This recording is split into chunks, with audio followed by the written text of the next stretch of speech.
Thank you, Kalisha. And of course, we'll have a lot more about this weather system later in the weather report and forecast. To news now from today's Heroes Day activities. 3 media practitioners were among the Jamaicans recognized by their country.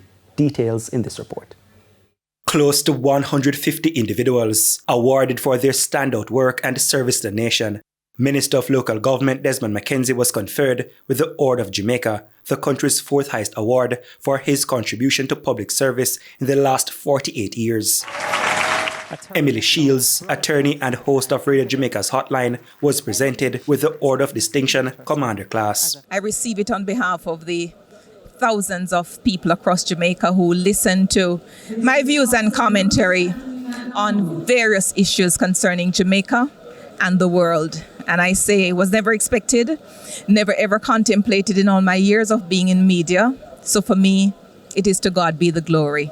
So thank you so much, listeners, for listening, and look forward to having more years with you.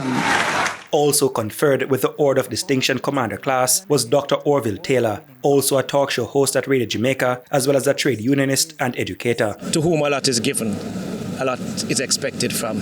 And it is my privilege to live in a country like Jamaica and be given an opportunity to serve the nation, and in particular, the poor and the vulnerable.